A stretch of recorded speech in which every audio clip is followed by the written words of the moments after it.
In just a few seconds. I want to give people a chance to log in, and I see people are doing so. Welcome, everyone.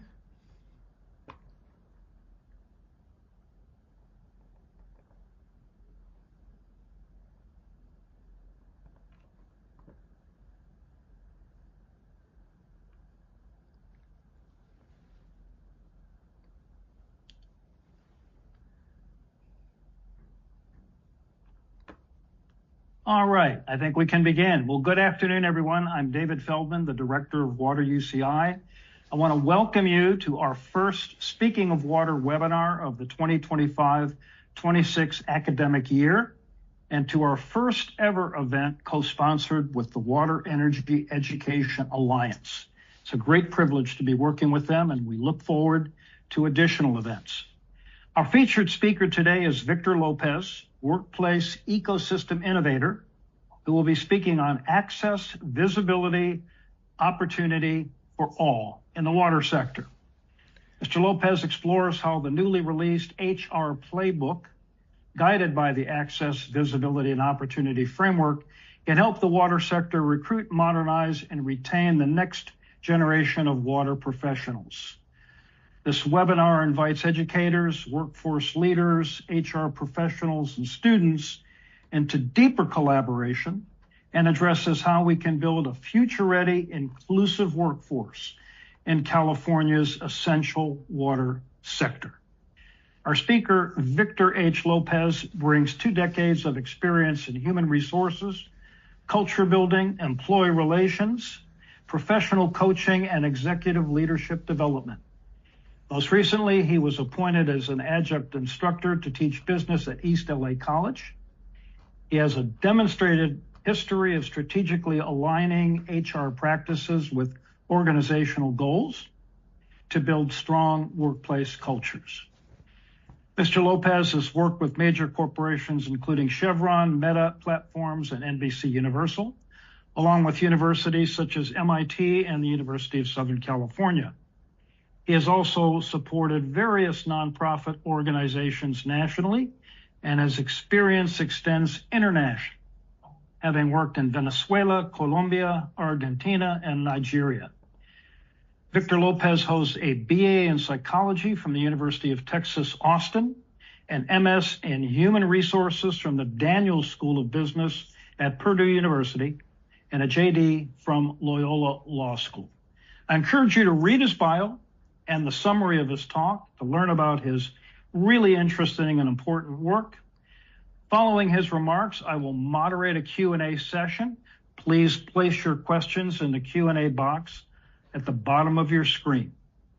Please welcome Victor Lopez. Victor, all yours. Thank you, Dr. Feldman, and good afternoon, everybody. Thank you so much for allowing me to share this space with you. Let me share my screen. Okay, so again, I want to start by thanking the organizers for allowing me to be here and talking about the topic which was introduced, access, visibility, and opportunity for all in the water sector. I would like to thank Dr. Feldman. I would like to thank Spencer, Tiffany, and the rest of the team for coordinating and making this event possible. So thank you very much. So I'm here to talk about various issues that are impacting the sector. Specifically, 3 main pressure points that I would like to introduce later on in this webinar. And along with that, I would like to introduce strategies for addressing those pressure points. And before I do, I would like to start by talking a little bit about my journey into this work. As Dr. Feldman mentioned, I've worked in HR across different industries in multiple organizations and for major corporations, nonprofits, and higher education. In my work in HR, one thing that really has stood out is that those organizations have faced similar issues when it comes to recruitment, generational gaps, employee and labor relations. And a key takeaway from my experience, and which is the reason why I dove into this work, is that I've identified that most of the issues were preventable through properly building internal HR capacity and infrastructure. So when I started working on the HR playbook for this industry, for me, it was an opportunity to share my experience and leverage my knowledge and expertise along with the resources that I've come across in years and years of working in this field. And I'm happy then to be here with all of you and sharing this knowledge. As I was doing my research for this webinar, I had the opportunity to work with different teams and different stakeholders to really learn about the industry, specifically the HR operations side of the industry. Along with the research that I was doing into articles and just pulling data to really understand what are the different issues impacting the industry, there were 3 issues that were elevated to the top, or as I would like to call them, pressure points. There were 3 specific pressure points which really serve as the basis for this webinar. And I will talk about those pressure points in a bit. But this webinar or this conversation is not just about highlighting pressure points.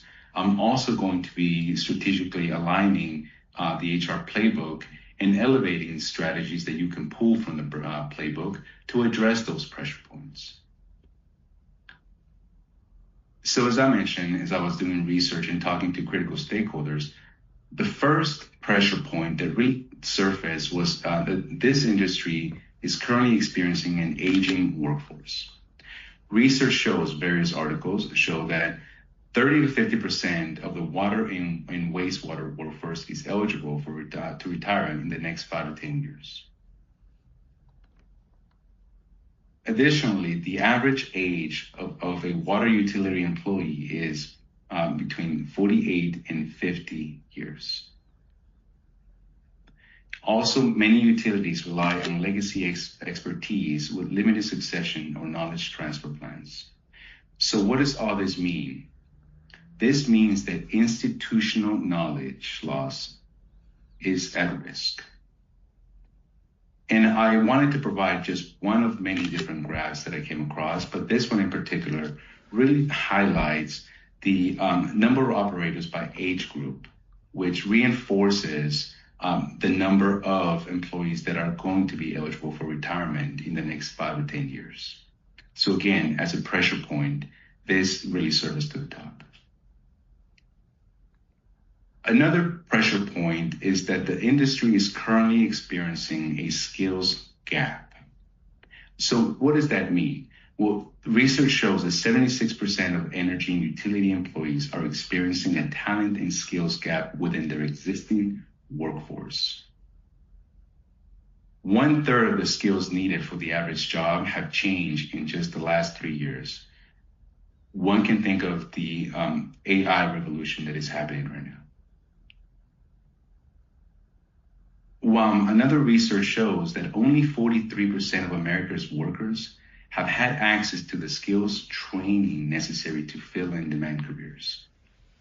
And over half of business leaders are concerned about a future talent shortage. And companies acknowledge that failure to attract talent is now a significant risk. So all this together really elevate how a skills gap in this industry has elevated to the top as another pressure point. The third pressure point that I want to highlight is that there's a high demand for talent.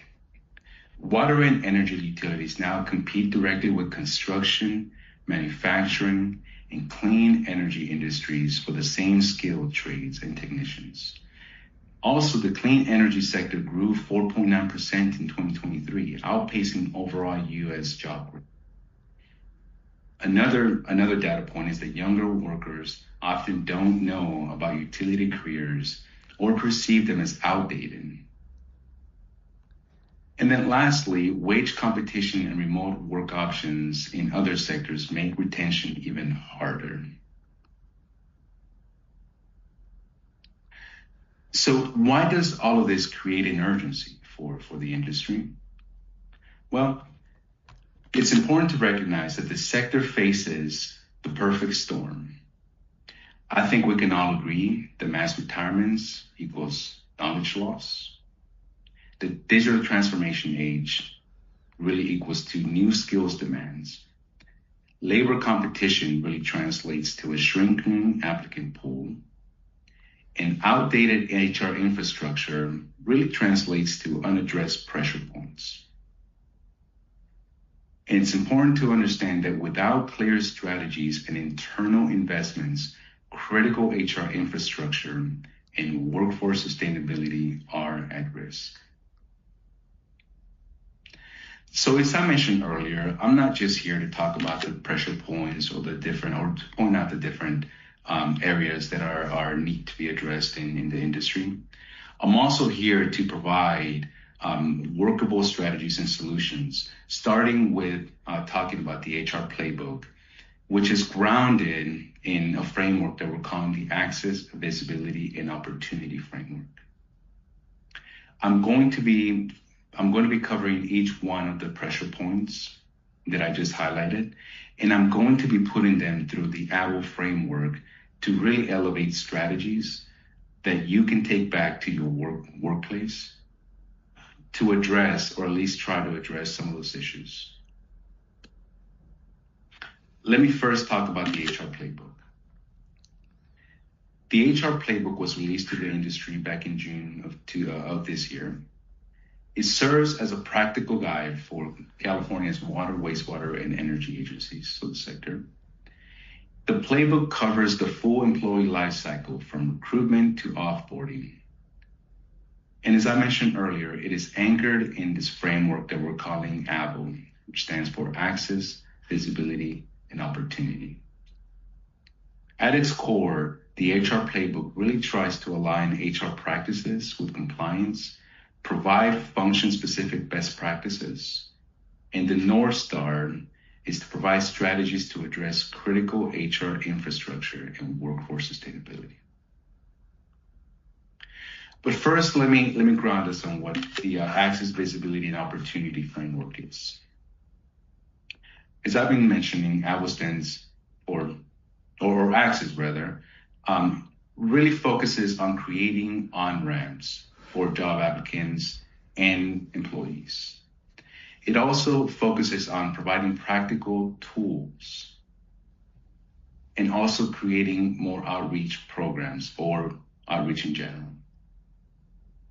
Visibility really focuses on elevating all employees, on leveraging storytelling to attract and widen the applicant pool, and also focuses on mentorship as a critical strategy. Opportunity is about opening doors for all, really building the on-ramps for leadership opportunities, and also supporting different and diverse career pathways to leadership.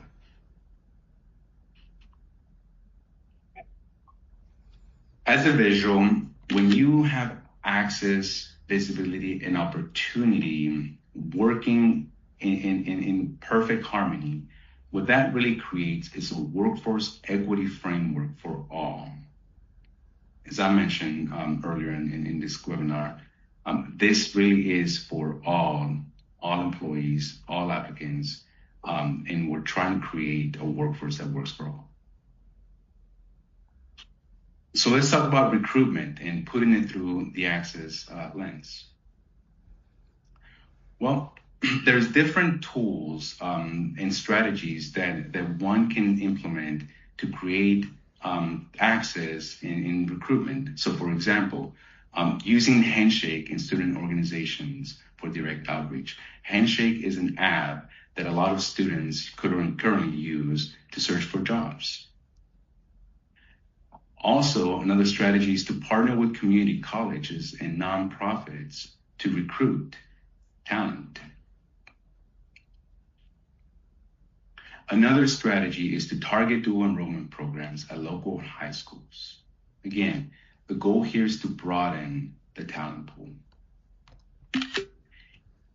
And the industry could also host career story panels and real-life job walkthroughs by really focusing on who are the ambassadors for your organization. And some of the tools that I would like to highlight, as I already mentioned, Handshake. That is an app that a lot of the students use when searching for jobs. Also, the agency or different agencies can build role intro videos via Loom. If anyone's ever used Loom, it's a platform where one can create videos and just post them on the career websites. And then some of the job boards that can also have a wider reach is targeting affinity groups or nonprofits or alumni networks. So what does recruitment look through the visibility lens?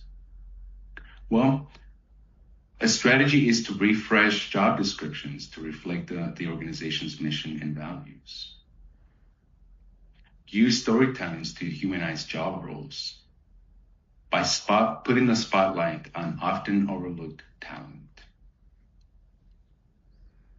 Another strategy is to involve younger employees in recruitment teams to build trust. Establish community partnerships. So really, the agencies really need to be out in the community to be able to attract a wider applicant pool. And other strategies, use non-traditional recruiting strategies such as social media. Reverse mentorship programs, so let the staff tell their journey. Create cross-generational hiring teams, not just cross-functional. And develop inclusive job descriptions.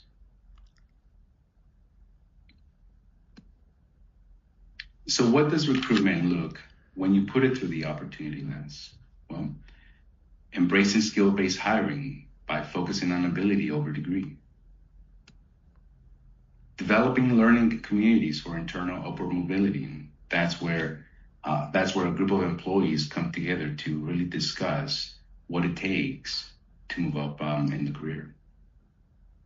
Offer paid internships that lead to real jobs.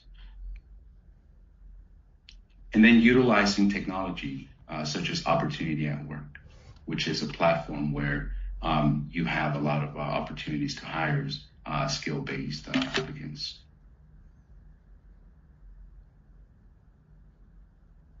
Something else that I want to talk about is the way in which the HR practices could be modernized. So I do want to highlight that recruitment is not broken, it's just outdated. It is important for the agency or for this industry to audit their NeoGov applicant tracking system and really ask the hard questions. Is it filtering out good candidates? It's important to improve communication loops with candidates. Oftentimes, candidates, they don't hear about their status of their application, or if they get one email, they never actually hear a follow-through. So it's important to improve communication loops. Add storytelling to your employer brand. As I mentioned a little bit ago, it's important to shine the spotlight on often overlooked talent and really highlight the stories of those employees. So here are some critical questions that you can ask internally now. Have you ever shadowed your own hiring process? You'd be surprised how many times even the recruiting experts don't know what it takes to actually apply using their own systems. Another critical question to ask is, could an 18-year-old understand your job ad? So now let's talk about succession planning. As I mentioned earlier, 40% of staff are eligible for retirement at many agencies. And as we know, poor succession planning really translates to a pipeline issue. If we wait, we are going to lose institutional memory. And I do want to highlight an insight from the HR playbook. Succession isn't about roles. It's about people and planning. So what does succession planning look like through the AVO framework? Well, succession through the axis lens, create place above roles like lead techs or acting supervisors. Different agencies might call them something else, place above or temporary roles. Launch internal leadership academies and normalize cross-training and job shadowing. And I do want to provide a reflection question for you to take back. Does everyone know what it takes to grow into leadership?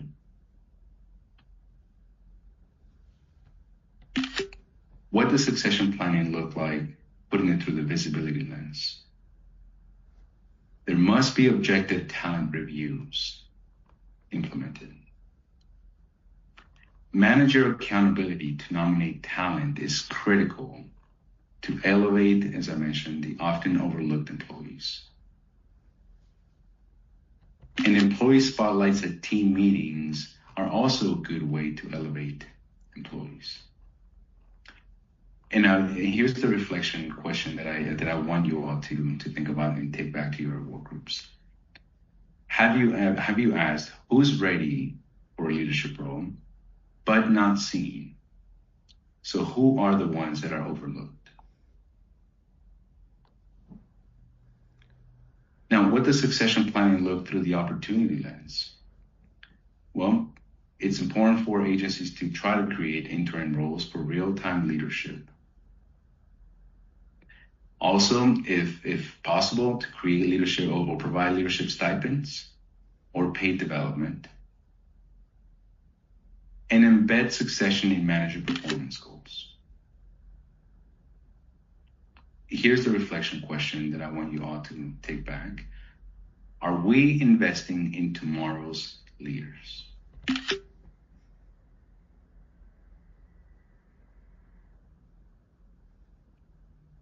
As I close this segment, I do want to highlight, or actually have a couple of calls to action.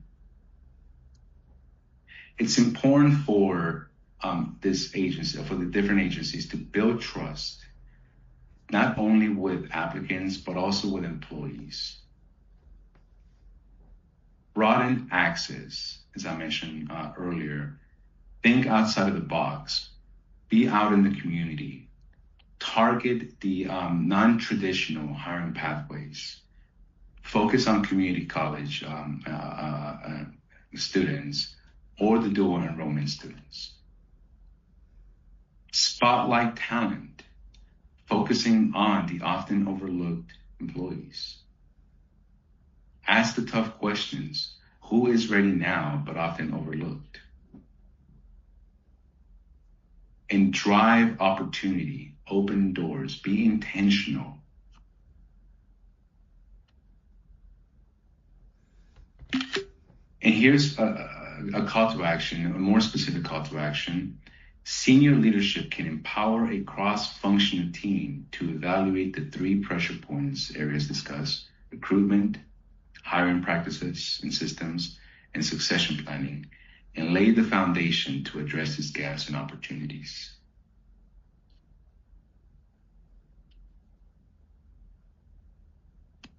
And with that, on to the Q&A.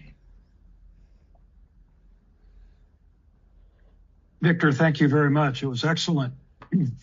I encourage everyone to put your questions in the Q&A box, and we'll proceed to answer them. There was a comment from Melita Caldwell-Bettis. Yes, we are going to post the slides to the Water UCI homepage, and that'll be posted very soon. So thank you for that. While we're waiting for questions from the audience, and again, please put your questions in the box. I just have one. You mentioned the aging workforce. Is this also an opportunity to diversify and make our water workforce more reflective of California? It is an opportunity by focusing on the moderate to low income, talent pools that are often overlooked. So again, there are a number of jobs that are not being filled, right? And traditionally, a lot of these jobs are being posted in more, mainstream websites, if you will, right? But there are other, platforms, as I mentioned, that really target the people that don't have access to this more traditional channels, and that will broaden and diversify the applicant pool and ultimately lead to a workforce that is more representative of the communities that it serves. Excellent. Well, let's go right to the Q&A. We have a couple of questions. I'll read the first one. What are the specific skills driving the skills gap? And what can potential applicants do to strengthen their application? Good question. So it is no secret that right now we're going through the AI revolution, right? I think of it as when the internet came online for some of us, right? It was the new frontier. We're often told that we must focus on learning how to properly use the internet, right? So right now, AI is driving a lot of work. With that comes the necessity for employees to level up and relearn, if they have to, those different skills. So how to properly leverage AI to be more effective in their work and to be more efficient in their work. So that's only one. So how to properly leverage technology into the work.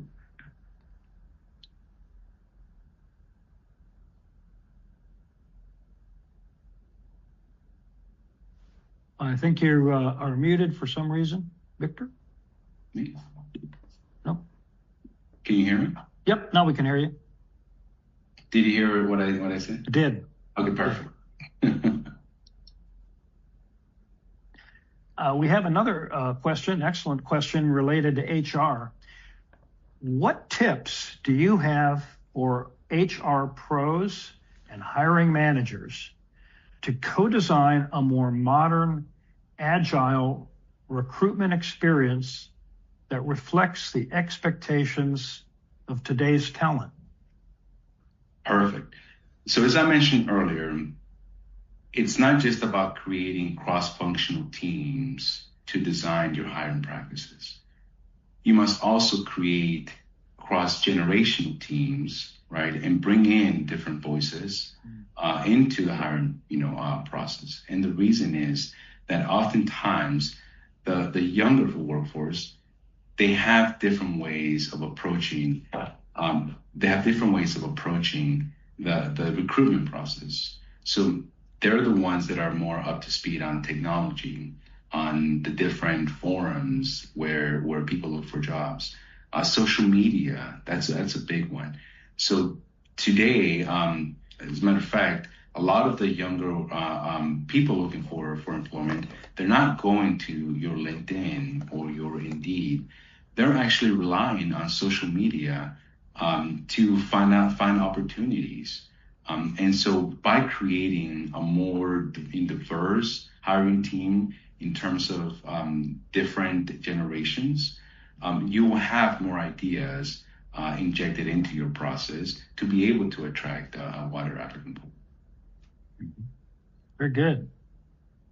Could you mention some of the non-traditional places to post job bulletins?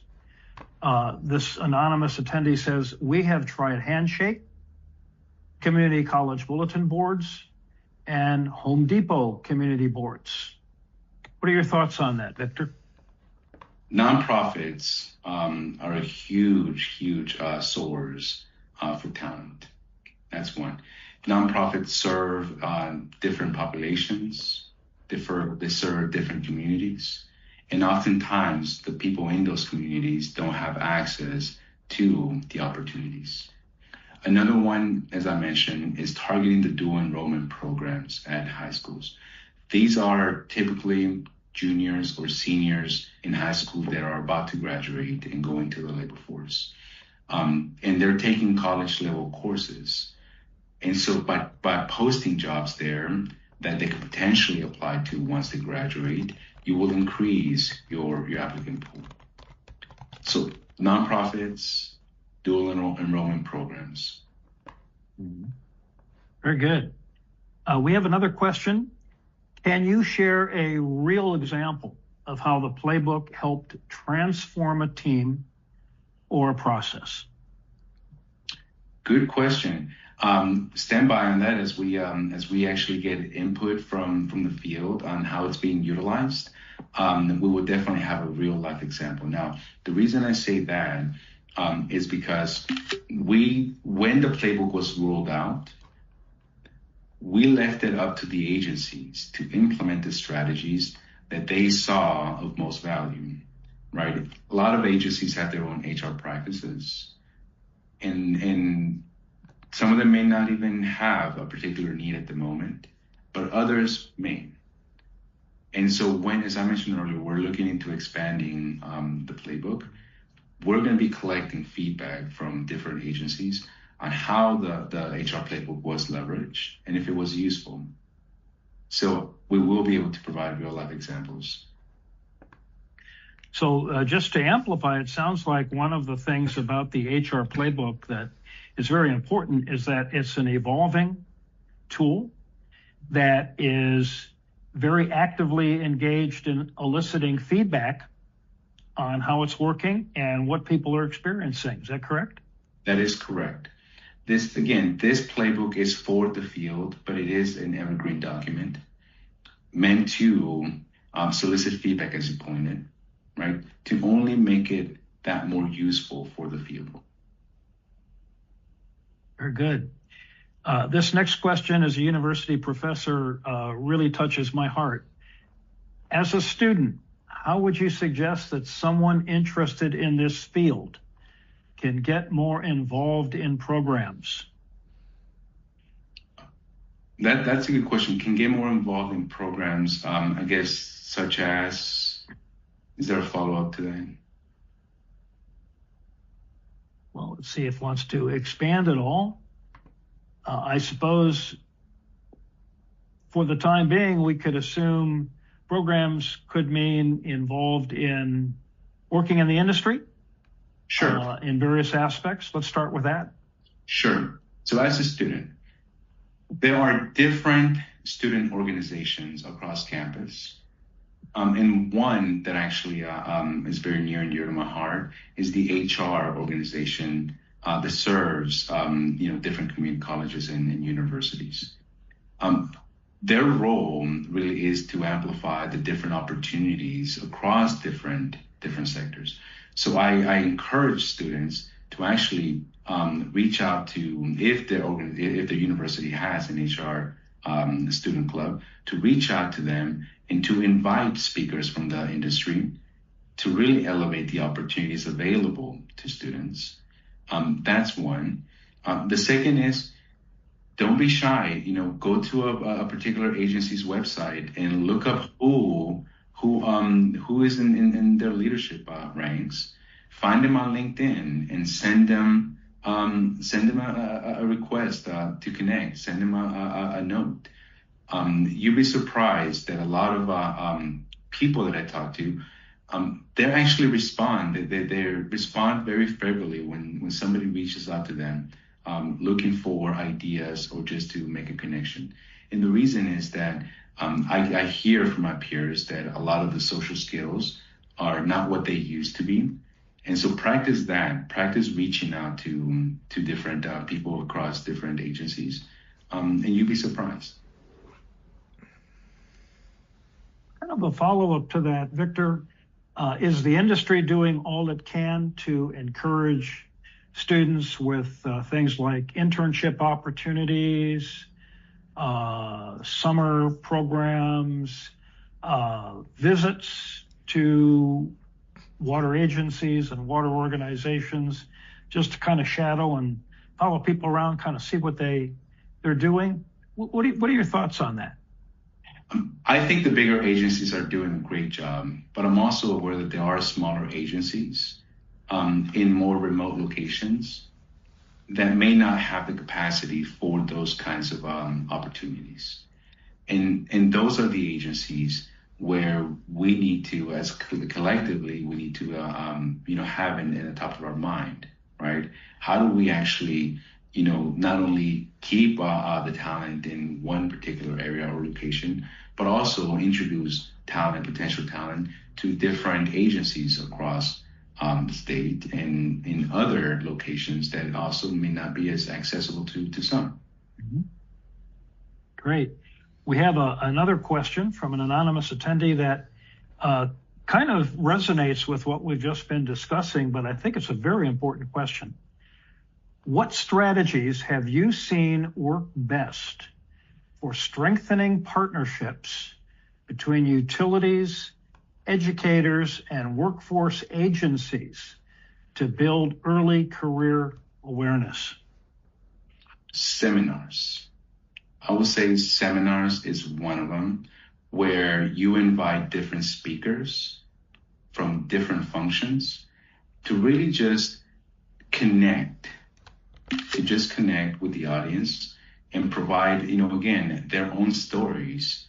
And again, though that is one particular strategy that I know has worked, because you're giving access to the audience, to members that attend, to people that they will otherwise not have access to. Very good. We have another question about the role of managers and senior leaders. What role do you believe managers and senior leaders play in shaping day-to-day culture? That's an excellent question. Managers and senior leaders, that is your strategic heartbeat in an organization. They are the ones that set strategy from the top down. So as they say in or do, right, so will the rest of the organization. So what role do they have? They have probably the most important, right? Because they not only set the strategy, but they also model for the rest. So think of it as culture is made up of different elements, right? And senior leadership and managers, they are responsible for ensuring those elements really meet the objectives of the organization and also provide a good experience for the employees. So very important.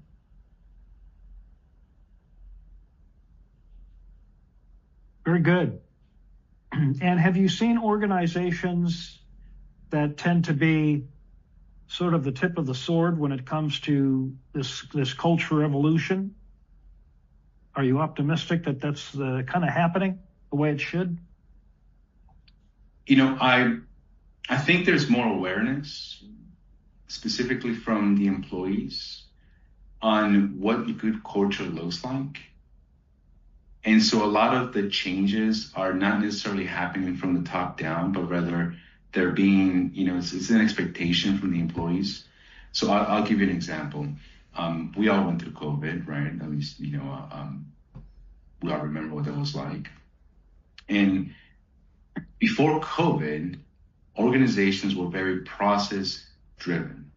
But once COVID happened and after COVID, the employees started, really voicing their concerns about the importance of their well-being. And companies really had to address that. They really had to respond. So what I'm getting at is that sometimes change happens from the employees demanding change. So truly a bottom-up culture change. Correct.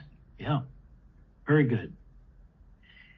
We have another question about HR leaders. How does your playbook help HR leaders move from transactional work to true strategic partnership? This is a question certainly that gets very much at this culture change argument. That's another good question. Oftentimes HR has, had this, or being associated as, just the hire and fire department, very transactional. And leadership really in some places, they view it as that, They don't really see a lot of value from HR. However, the playbook itself is not going to dictate, what an agency should do, but rather it's intended to spark ideas for HR professionals to be strategic by obviously taking whatever strategy is applicable to them and going back to their leadership team and giving them the how. So, for example, there's an issue that an agency is facing. The HR leader can then just, turn to that section, read the strategies, and go back to their leadership team and really tell them how they're going to address those issues, right? By not only implementing the strategies in the handbook, but also embedding their location-specific policies. So again, the playbook itself is not intended to solve all issues, but rather to spark ideas so HR practitioners can inject them and overlap them with their practices to really provide workable solutions to their leadership teams. Very good.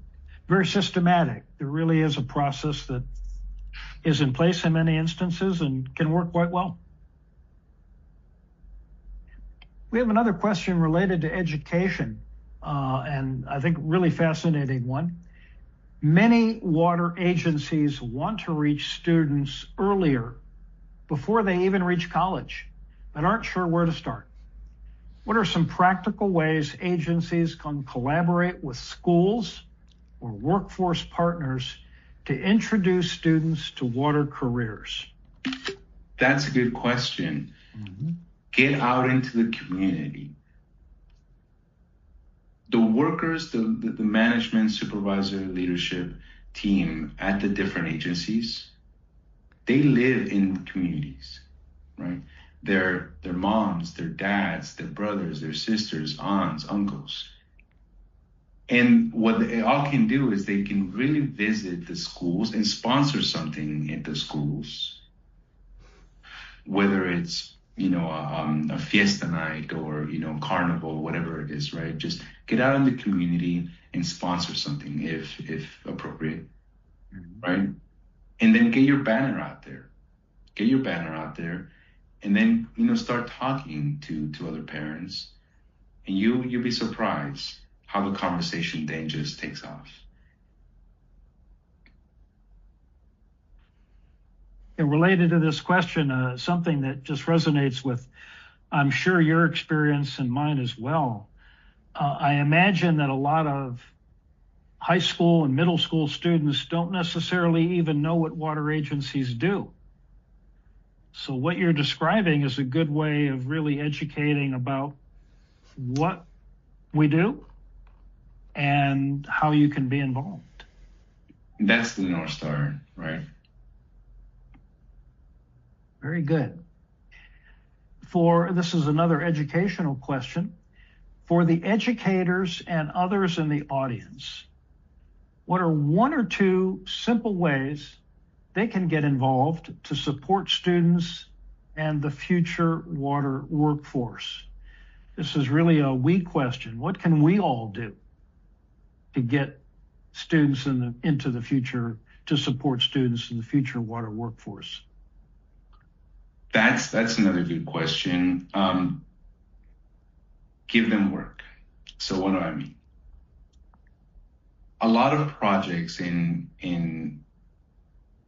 classes, they focus more on the hard skills, whether it's, engineering, whatever the subject is.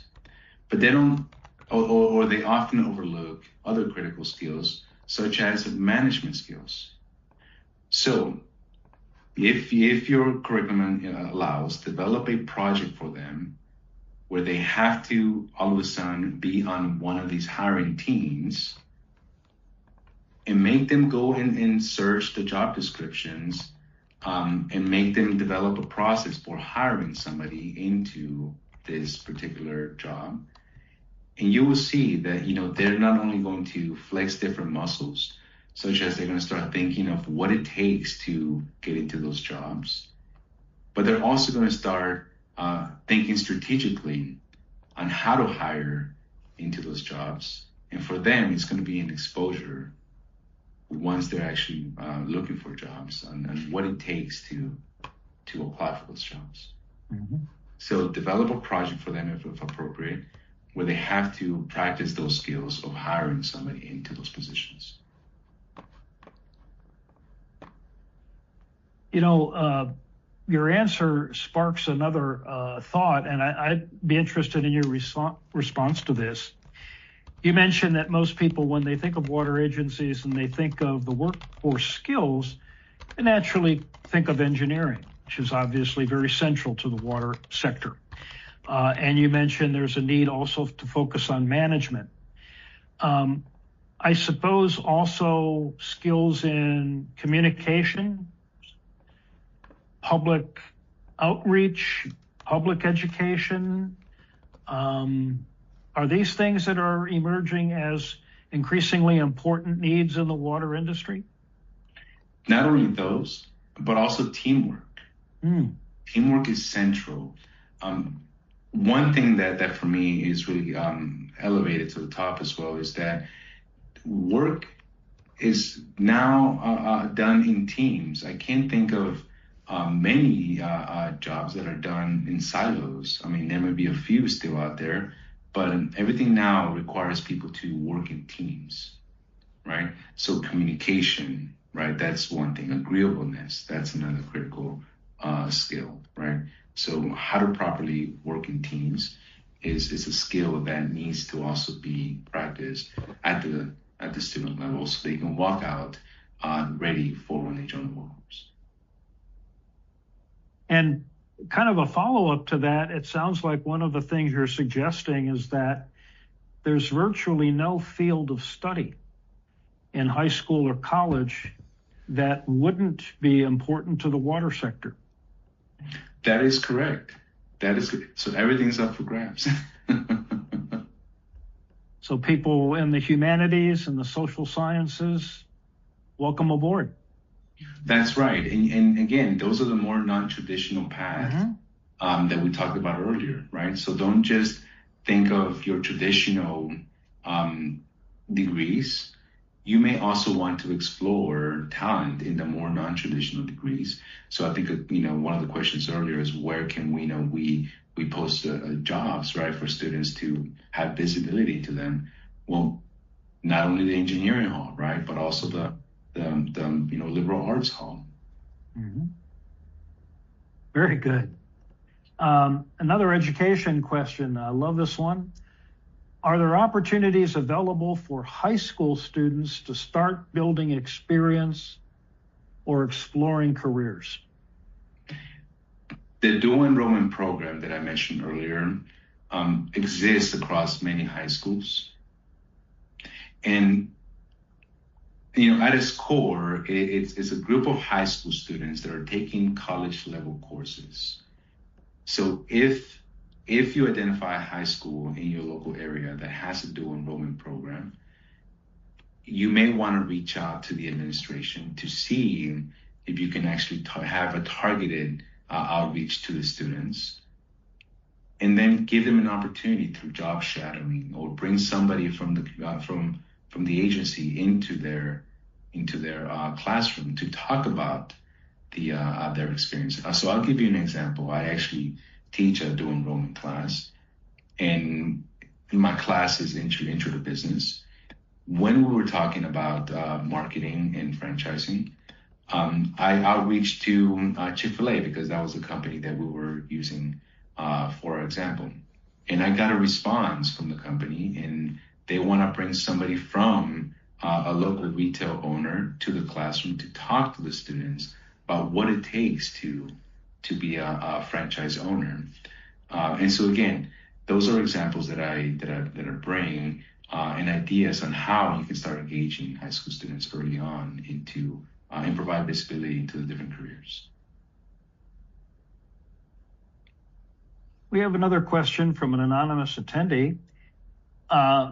When creating the playbook, what did success look like then? And has your perspective changed? Good question. Yes. When creating the playbook, for me, success was how can I leverage just the experience that I have and think of the employee life cycle experience and try to, get as much information in there as possible. But now my perspective has changed because now, as I mentioned, we're looking into opportunities to expand and update the playbook. Now, I do want to solicit more feedback since it's been a few months that the playbook's been out there to really make it more targeted and more practical for this industry by using real life examples. Because back then I didn't actually have real life examples, but now with some time, that has gone by, I can inject those real life examples. So I'm already visualizing how that can work. Anything that participants in this webinar or others can do to help provide some of those cases and examples? Absolutely. If they've had an opportunity to try to implement some of the strategies in the handbook or read through sections of the handbook, if they can share with me their successes or what they would like to see in a new edition of the handbook, I would definitely welcome, any and all suggestions. So they can email me as well. And along those lines, I'll take this opportunity to mention that your slides will be made available as well as your email, which will be on those slides. So you'll send them to us and we will provide those on our website. And some of you who have inquired as to whether or not this webinar is being recorded, it is. The recording will also be made available in the Water UCI homepage. So for those who want to revisit it, or for those who haven't had the opportunity to attend, you can let them know that they can see the video of this really fine webinar. So we're looking forward to that. So email will be available. Victor, if you have a LinkedIn, could you share that as well with folks? Absolutely. I will send that off and you can definitely provide that. Absolutely. Fantastic. So many social media outlets today that people rely on for communicating with experts. And so the more of those you can provide, the better. Absolutely. Great. We have another question. If readers take away one lesson from your HR playbook, what do you hope it is? The one lesson that, for me will be ideal is that there really needs to be a focus on building internal HR capacity as, to help the agencies really meet their objectives around workforce development, elevation, so on and so forth. So focusing on really building that internal HR capacity. I think the question that was asked earlier, it was critical, right? How do we move our HR partners from being the tactical to more strategic, right? Mm-hmm. It's by allowing them the opportunity to present strategies and implementing those strategies by giving them the support. So as I said earlier in my call to action, leadership really does have the ability to do something with the playbook by providing the support and really making HR front and center in implementing the strategies that are most appropriate to their agencies. Very good. We have just a couple of minutes remaining. I would also welcome any additional final questions that our audience has to put in the Q&A. But in the meantime, let me, we've got one, and I'll go ahead and jump right to it. What are one or two common hiring compliance mistakes agencies make when trying to expand access, visibility, and opportunity? And how can they avoid them? And how can we avoid them, right? Yeah. Okay. So I think one of them, and So the question really talked about compliance mistakes, correct? So those are good questions that I need to get more, input on, the compliance mistakes. But I can talk about mistakes, and I don't really like to call them mistakes in general, but more opportunities, right? Mm-hmm. And I think I talked about one of them is that talent is being overlooked by your more traditional applicant tracking systems that are being used, by the agencies, right? I think, and that's one area that I think can really be strengthened.